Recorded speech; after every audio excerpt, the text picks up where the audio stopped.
Okay, part two. Fuck. Shit. Good way to start the recording. Dropping stuff. Okay. That's okay, I'm fine. Ugh.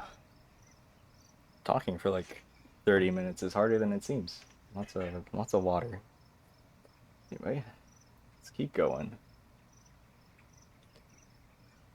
Devin frowns as they pull into the parking lot of the motel, staring at the graffiti-covered walls. Well, I was trying to use a controller that's not plugged in. Not gonna work well, huh? There we go.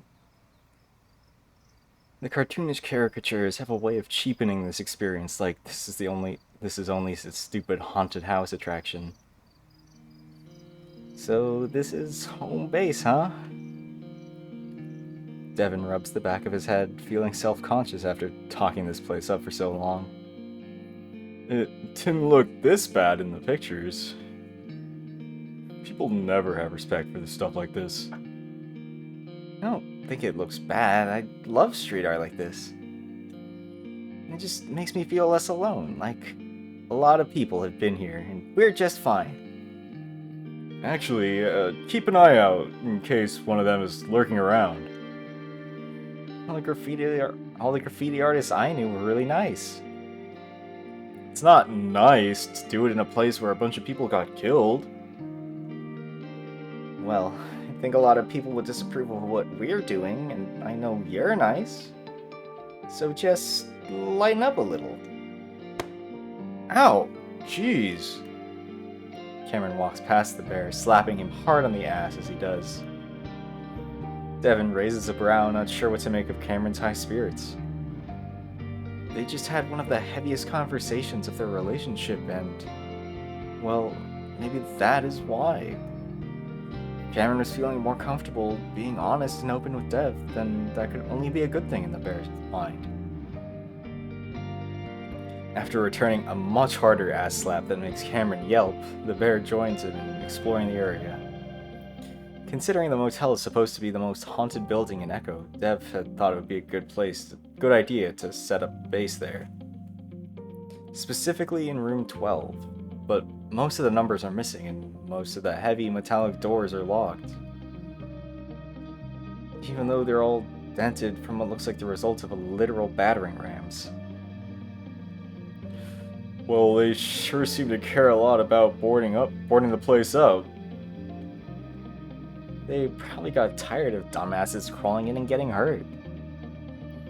Yeah, but luckily I'm not a dumbass.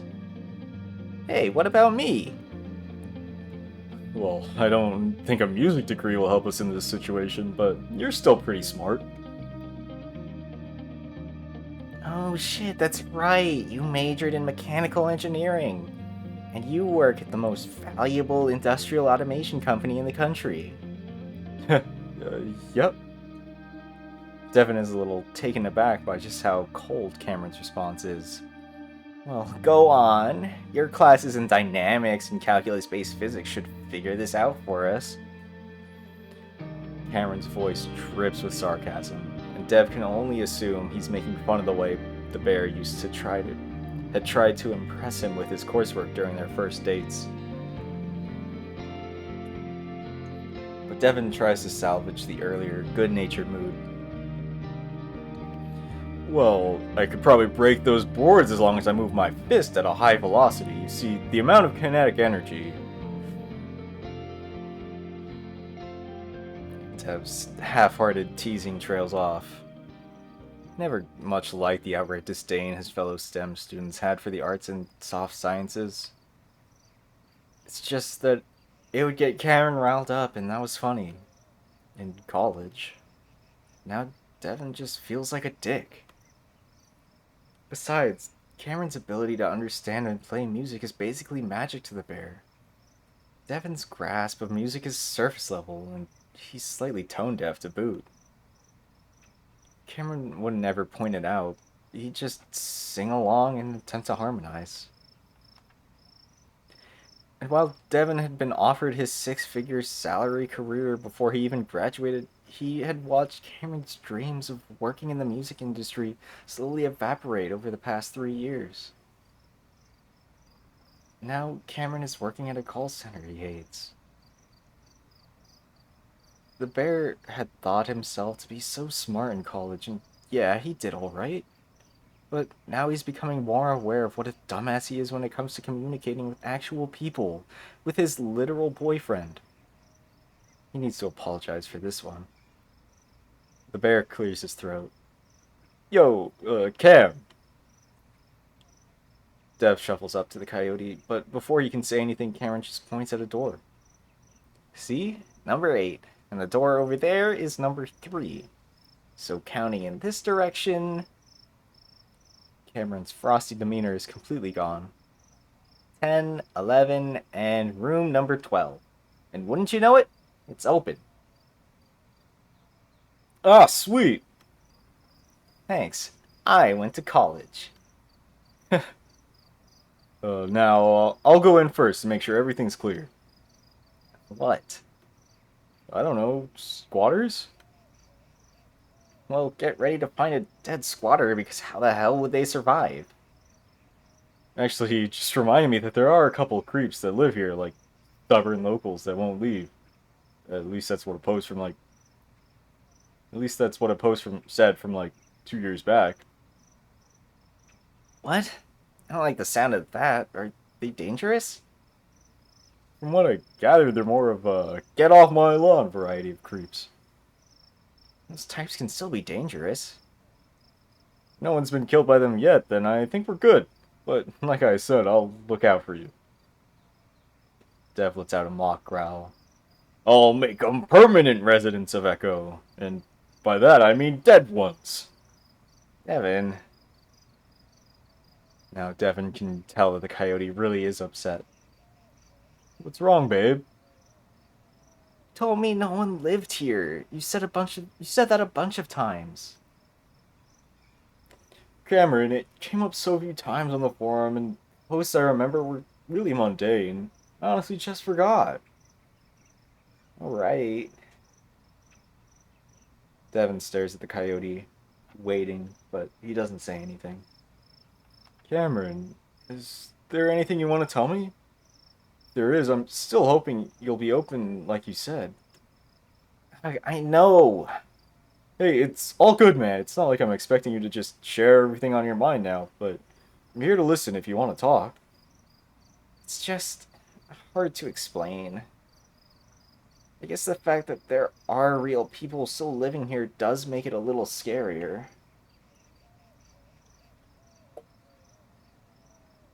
Does it have to do with the dreams you were having? Dev watches Cameron closely, but he does seem genuinely confused himself.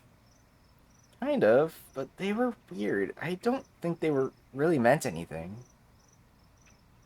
Yeah, I'm just overreacting. I just really don't want to have the deliverance experience on top of the ghosts, you know? I get you, and there's nothing wrong with being vigilant. My friend's from Southland, that one from the town even more haunted than Echo. He says something horrific happens between a backpacker and an outback redneck every other year or so. How comforting. But while I was sort of joking earlier, if anyone tries anything, I will do what needs to be done to stop them. Steph doesn't tell Cameron that, in that moment, he kind of does wish he'd gone through with getting a gun for protection. Those men are still around. The bear has no doubt that they have plenty of guns. Well, let's not think about that, because it's not gonna happen. Unless they're squatting in that room. Not for long.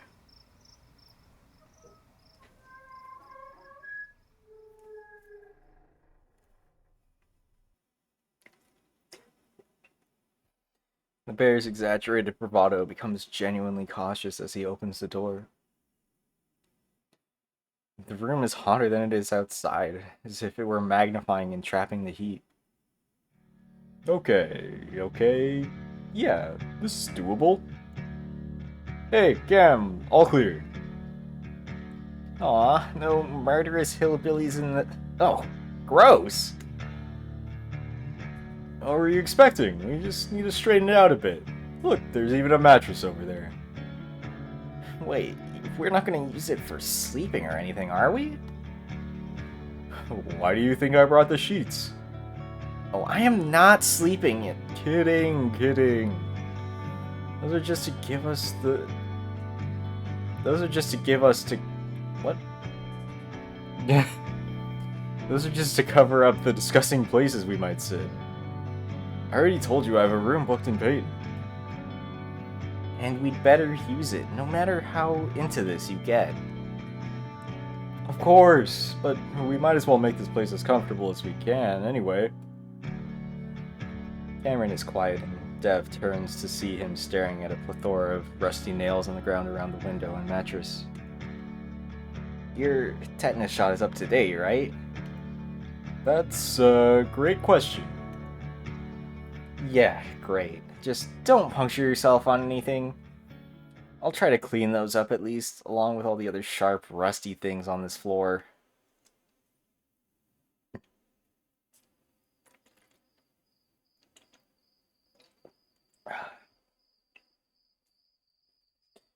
Cameron watches Dev step back, brushing his paws against each other loudly. Well, I'd say that's rather cozy, don't you think? I've seen actual homes that look worse, so yeah, I'd say so. Cameron eyes the couch and slowly sits on the edge, not quite trusting it despite the sheet. So, what did you know about paranormal investigation? You said you did research? Turns out you just run around with a flashlight and call the ghost a bitch. Good one. Damn, sorry. I didn't know the reality show ghost hunts were such a sore spot for you. They single-handedly ruined the credibility of actual investigations. Well, they brought it more attention, right? Anyway, all I really know is what you do. EVP stuff, taking pictures, just sitting around and waiting. Stuff like that. That's a start. Actually, I was thinking you deal with most of that stuff, so what I mainly researched had to do with those who are gifted. It's almost physically impossible for the coyote to use that word to describe people like him. Oh yeah, I wanted to say earlier how happy I was you looked through that forum. It must be annoying just hearing me go on about it when I don't even experience it. No, you're fine, Dev. Actually, Cameron much preferred to hear it from Dev. Half of the people on the forums were clearly liars with a savior complex. And then the other half were contacting these assholes to help communicate with a dead loved one.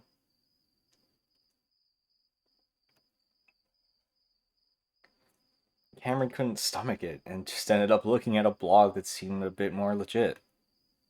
So, what did you find out?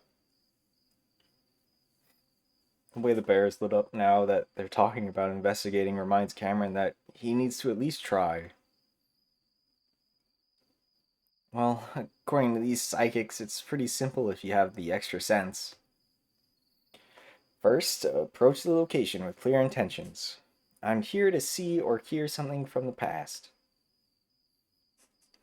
Second, keep an open mind, which is something I promise to do. And finally, if you can sense that the presence is hostile, always remember that it can hurt you. In these cases, they might not actually have even been a person. Yeah, I wouldn't worry about demon shit. Even I have a hard time believing in that. Hey, there's something we can agree on. Now, I'm gonna go out on a limb here and assume something terrible happened in this room.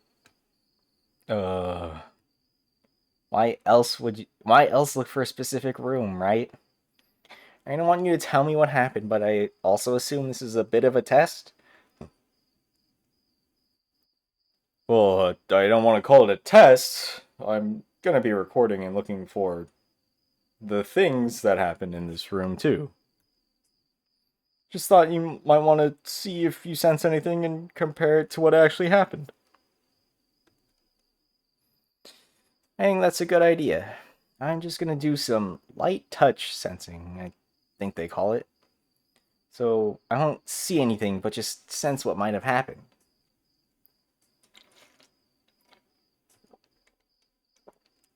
But tell me if you feel things aren't right, of course. I'll be fine. Alright, I'll get started. We won't go super late tonight, just want to get a feel for things. Sure, I'll get started by opening my mind and making my intentions clear. Okay, babe. I love you. Devin leans in and kisses Cameron on the head. Then Cameron watches as Dev turns off the lantern, plunging them into darkness.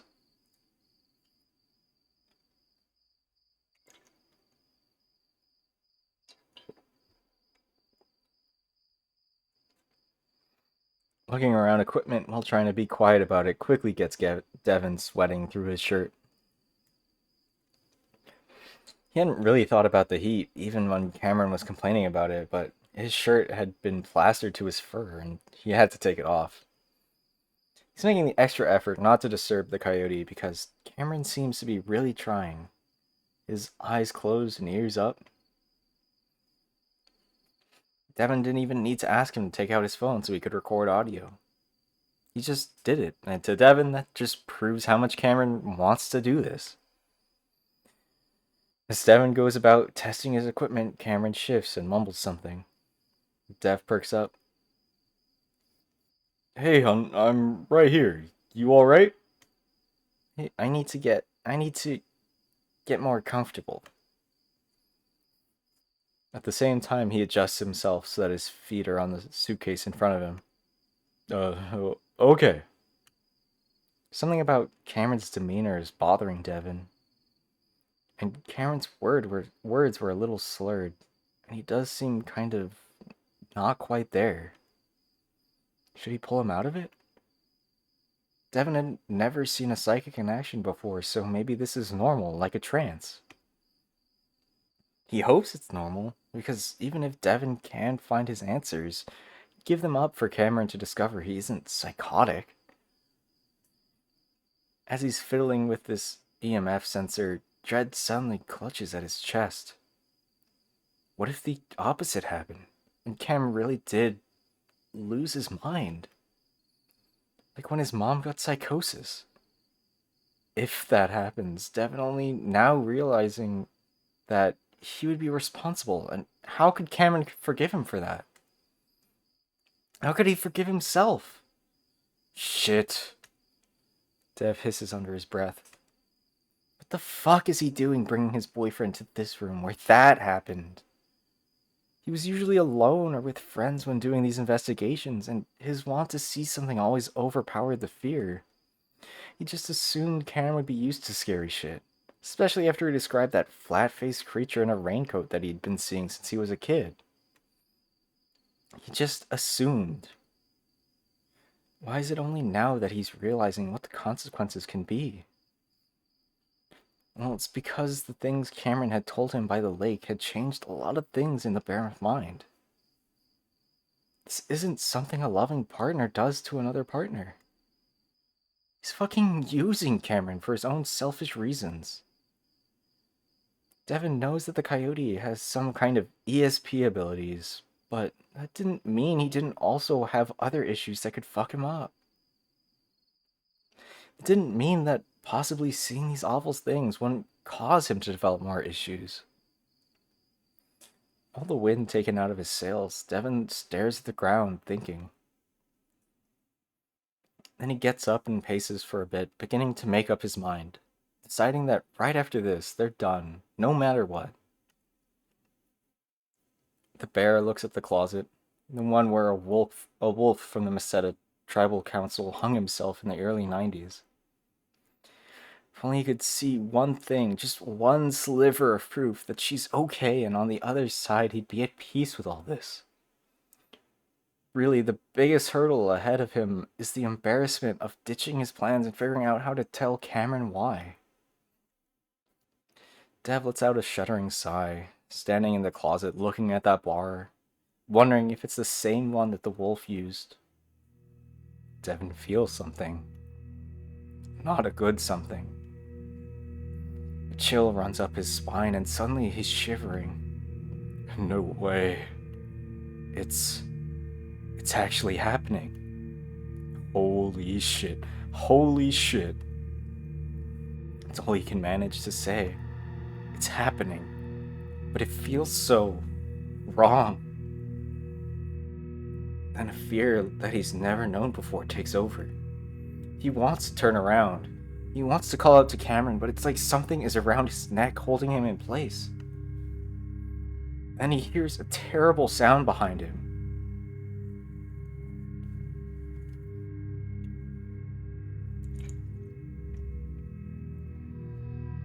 Cameron knows something is happening for sure. It's scary, but at the same time, it's making him question what he'd always believed. Had Devin been right about this stuff?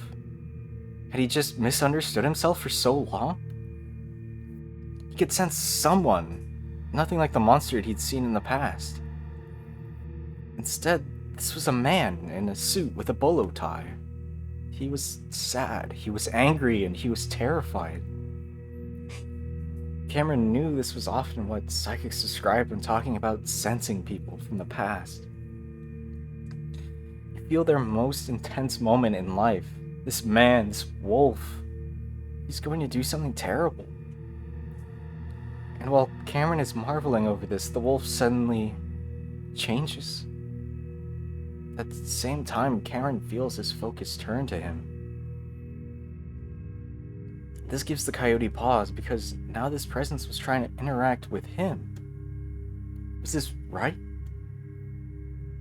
Cameron thinks it could be, but something doesn't feel right about it, like this isn't what he thinks it is.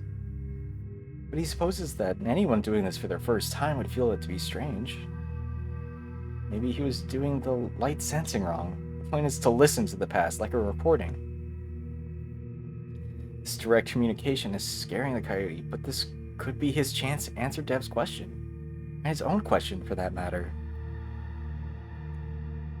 I'm sorry to bother you. What's after death? Where do we go?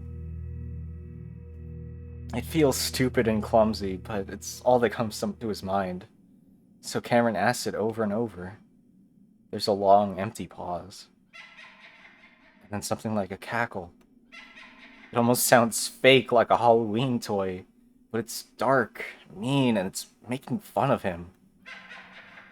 All the feelings of wonder and hope for a breakthrough deflated instantly. He needs Dev. He needs to open his eyes.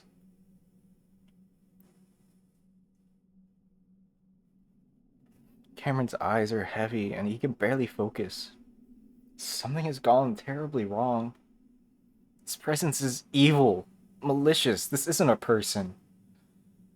And now all that the coyote can sense is that a profound tragedy has just taken place. He needs Devin, and he thinks he sees him as his vision begins to slowly focus.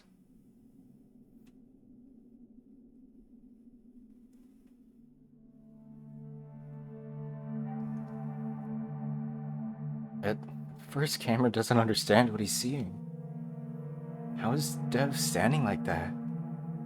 Why isn't he moving? He realizes why over the next few seconds. The unnatural way Devin's weight seems to pull at his neck says it all. Cameron starts screaming, but it's weak, muffled, barely a wheeze from his throat, and he can't move. Paralysis. This isn't real. This is sleep paralysis, but something about it is so fucked, so real, and he couldn't have fallen asleep. He's almost positive about that. But even if he had, his boyfriend could actually be hanging himself while the coyote sits uselessly on the couch. Terror begins to engulf him. How could this happen? How could he do this? How? Cameron tries screaming again, but it's just a wheeze of breath. He stares at Devin's contact image instead of Devin dead in the closet. They took that picture in college 5 years ago, just a month into their relationship. At the time, it was a token to show his other gay friends to prove he had a boyfriend and that he was a handsome bear. He never changed it, even though he had no one to show it off to anymore. How the hell did they end up here? The phone picks up and switches to speaker automatically. Cameron knows deep down that this must be a dream, but Devin is still hanging in the closet. He's overcome by the horror that this could be just be a partial dream and that the worst part of it is real. It makes Cameron try and fail to scream again. You what? To know, like? Cameron stares at the phone, unable to understand through the static, but able to recognize the voice. You said you wanted to know what like to die? I'd say it's like drowning forever. Conscious forever, while you suffocate for what made you happy when you were alive. And again, you don't believe in anything, so what you really want to know is what it's like to disappear. Because you're scared. You tell yourself you want to die, that you wish your mom didn't save your worthless life, that you deserve it. Now you tell yourself that if it weren't for me, you'd have ended things back in college. We both know that's a lie, because you're a fucking coward. You'll stay alive as long as you can be with someone who can keep you alive. I could have treated you like absolute shit the past 5 years, and you'd still be around today. You fucking begged Dylan not to leave you, just weeks after he punched you and gave you that scar. The one you said from falling against a cabinet. You're sick. Meanwhile, you let me put you in this situation. You said you wanted it. Do you still want it? No. No, no, please God, no. Cameron can't even move his lips. Anyway, I'm getting a little off topic, aren't I? Wanted to know what the afterlife is like? I'll give you an idea. Devin's voice becomes more muffled. Yo, Lupita, tell my boyfriend what it's like. It's quiet for a moment, and Cameron just sits in stunned misery, just waiting. A terrible demonic scream screeches through the phone, and Cameron's fur bristles all over his body. And he fights this prison that he's in with everything he has, and finally breaks free.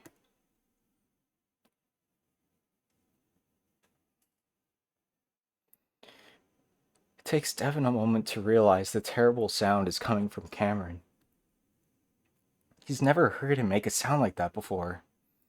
At that moment, whatever it is that had a hold on the bear dissolves, and Devin turns around, heaving for breath. When Devin looks at him, he sees Cameron's eyes are wide open. Cameron? Cameron makes that sound again. Though Devin has no idea what Cameron's seeing, he knows that it's something terrible.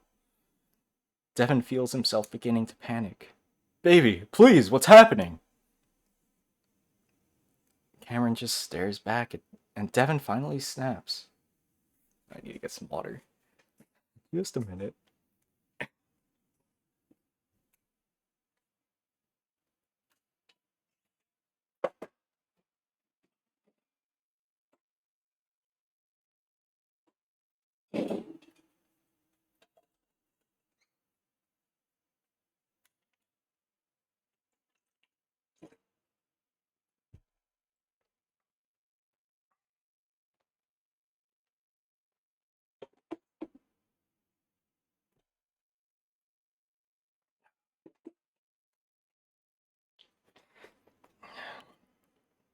I think I read that already. Whatever. Cameron just stares back, and Devin finally snaps. Cameron! Devin is stepping out of the closet when suddenly Cameron lunges off the couch, making a feral sound. The look in the coyote's eyes is so intensely unlike him that Devin draws back in fear. Honey, it's me! To Dev's shock, Cameron's paws fly to the bear's neck, but instead of squeezing like he thinks he's going to, they rip at the thick fur there. Wait, stop! Devin manages to catch Cameron's paws in his own much larger paws, easily restraining the smaller male.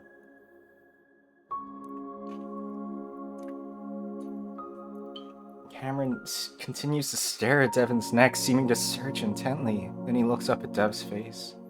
I saw you dead! You called me and screamed at me! Though Devin doesn't understand, he can tell this wasn't one of Cameron's typical night terrors. The look on his face says it all. Fuck. I'm really, really sorry. I'm driving you to Peyton right now. Or wherever the hell you want to go. But as Devin tries to pull him to the door, Cameron resists. Wait, just let me catch my breath, okay? Okay. Just take deep breaths, okay? Devin fumbles with the lantern until he turns it on. And he stands next to Cameron for a few moments, listening to him sob. Can I at least hold you? Please? Cameron leans toward him as an answer. While Dev strokes his head, Cameron starts to rub his back like he knows that Dev had been terrified too. I'm fine. It was just really intense. Vision. I'm so sorry. I've never seen you like that before. You scared the absolute shit out of me. Did you think I was attacking you? Huh? You were going after my neck, sort of. Oh, no, I saw you hanging in the closet. Cameron's breath hitches in his chest. Like, from your neck. Oh, shit. Yeah, and it was so fucking real. They hold each other in silence for a while, Devin mulling over what Cameron just told him. Devin no longer has doubts that Cameron is psych, but right now that doesn't matter. He just wants the coyote to feel safe again. Devin? Yeah, honey? I think you're right. What about? Something happened. I don't know if it's ghosts or whatever the hell else that could have been, but that wasn't just me. I've never felt or seen things like that before. There's more to this than just me being crazy. There has to be. We can talk about this when we're in Peyton, okay? Dev, I promise to be honest with you, and I need to tell you something now, otherwise I probably never will. What is it? Dev's heart starts to pound as he sees the look on Cameron's face. Lupita was in this vision, Dev, but please believe me when I say that I don't think it was really her, but... What? Cameron hesitates. Cameron, please tell me. I'm really sorry, but I heard her and it was awful, and I don't know, it was just a scream. It was horrible. The floor seems to fall out from under Devin, and he feels like he's falling into an abyss.